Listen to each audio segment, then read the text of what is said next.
Hello and welcome to my YouTube channel.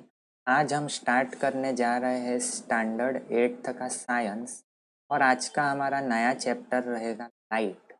तो light को समझने से पहले हमें साइट समझनी ज़रूरी है।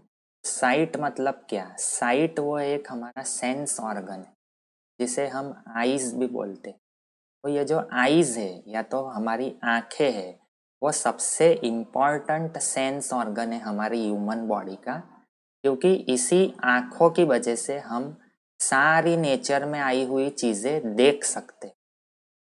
अब सिर्फ आँखों की वजह से ही हम सारी चीज़ें देख सकते हैं तो नहीं, ऐसा नहीं है। आँखों के साथ साथ लाइट भी उतनी ही ज़रूरी है। हमें पता है जब लाइट किसी भी ऑब्जेक्ट पर गिरती है तब लाइट उस ऑब्जेक्ट से रिफ्लेक्ट होकर के हमारी आँखों में जाती है और तब हमें पता चलता है कि वो ऑब्जेक्ट क्या है। हमें पता है जब लाइट चली जाती है तब कोई भी ऑब्जेक्ट हमें दिखता नहीं है। उसका मतलब सिर्फ आंखें ही नहीं, लाइट भी उतनी ही जरूरी है किसी भी चीज़ को देखने के लिए। अब हम बात करेंगे लॉज ऑफ रिफ्लेक्शन के बारे में। तो लॉज ऑफ रिफ्लेक्शन पढ़ने से पहले हमें कुछ इम्पॉर्टेंट टर्म्स डिस्कस करनी होंगी। तो सबसे पहली जो टर्म है वो है इंसिडेंट रे। तो इंसिडेंट रे मतलब जब लाइट रे किसी भी सरफेस पर स्ट्राइक करती है तब वो जो स्ट्राइक करने वाली लाइट रे होती है उसे हम इंसिडेंट रे कहते हैं। अब रिफ्लेक्टेड रे, तो वो स्ट्राइक करने वाली जो रे होती है वो रिफ्लेक्ट होकर के कम बैक मतलब वापस आती है उस सरफेस से, तब उसे हम रिफ्लेक्टेड रे कहते हैं। और नॉर्मल, नॉर्मल मतलब इंसिडेंट रे और रिफ्लेक्टेड रे के बीच में जो हम लाइन बनाते हैं जिसका एंगल 90 डिग्री होता है उसे हम नॉर्मल लाइन बोलते हैं। इस फिगर के जरिए हम उसे समझेंगे। तो ये है हमारी इंसिडेंट रे, ये है नॉर्मल लाइन और ये है रिफ्लेक्टेड रे, ठीक है। और ये है हमारी सरफेस। अब हम एंगल ऑफ इंसिडेंट आई समझें। तो इंसिडेंट रे और नॉर्मल के बीच में जो एंगल होता है उसे हम एंगल ऑफ इंसिडेंट कहते हैं। और उसी तरह से एंगल ऑफ रिफ्लेक्शन मतलब नॉर्मल लाइन और रिफ्लेक्टेड रे के बीच में जो एंगल होता है उसे हम एंगल ऑफ रिफ्लेक्शन आर कहते हैं। अब हम लॉज ऑफ रिफ्लेक्शन जानेंगे।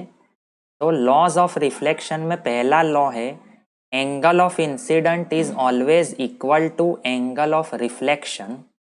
मतलब ये एंगल ऑफ इंसिडेंट और ये एंगल ऑफ रिफ्लेक्शन दोनों इक्वल होते हैं। अब हम दूसरा लॉ समझेंगे। The incident ray the normal ray the normal line and the reflected ray all lies in the same plane, ठीक है। ये इंसिडेंट रे, ये नॉर्मल लाइन और ये रिफ्लेक्टेड रे तीनों सेम प्लेन में होते हैं, तीनों एक ही जगह पर आकर के मिलते हैं। ये हमारा सेकंड लॉ है। अब हम समझेंगे लेटरल इन्वर्जन। तो हमने मिरर में कई बार देखा है फ्रेंड्स, लेफ्ट साइड जो ऑब्जेक्ट होती है वो हमें राइट साइड दिखती है और राइट साइड जो ऑब्जेक्ट होती है वो हमें लेफ्ट साइड दिखती है। हम राइट हैंड रेस करेंगे मिरर के सामने तो मिरर में हमें लेफ्ट हैंड रेज हुआ दिखता है। इसे ही हम क्या बोलते हैं? Lateral inversion. और उसका बेस्ट एग्जाम्पल है एम्बुलेंस पर लिखा हुआ स्पेलिंग। वो लेटरल इन्वर्जन में लिखा होता है ताकि एम्बुलेंस के आगे जो गाड़ी हो उसका मिरर होता है उसमें वो सीधा दिखे, ठीक है। अब हम रेगुलर रिफ्लेक्शन और इर्रेगुलर रिफ्लेक्शन के बारे में समझेंगे। तो जब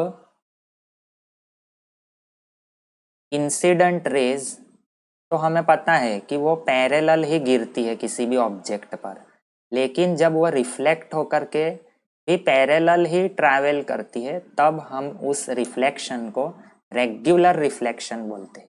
और ऐसा कब होता है? जब सरफेस स्मूथ हो। लेकिन जब हमारी सरफेस इर्रेग्युलर हो, रफ हो, तब ये जो रिफ्लेक्टेड रेज होती है वो पैरेलल ट्रैवल नहीं करती। यहाँ पर हम देख सकते हैं ये रिफ्लेक्टेड रे बिल्कुल भी पैरेलल नहीं है। अब इसका मतलब यहाँ पर ऐसा नहीं है कि लॉ ऑफ रिफ्लेक्शन फॉलो नहीं होता, लेकिन यहाँ पर सरफेस की इर्रेग्युलरिटी के वजह से ऐसा होता है। Thank you. अगर आपको ये वीडियो पसंद आया हो तो इसे लाइक, शेयर और सब्सक्राइब करें।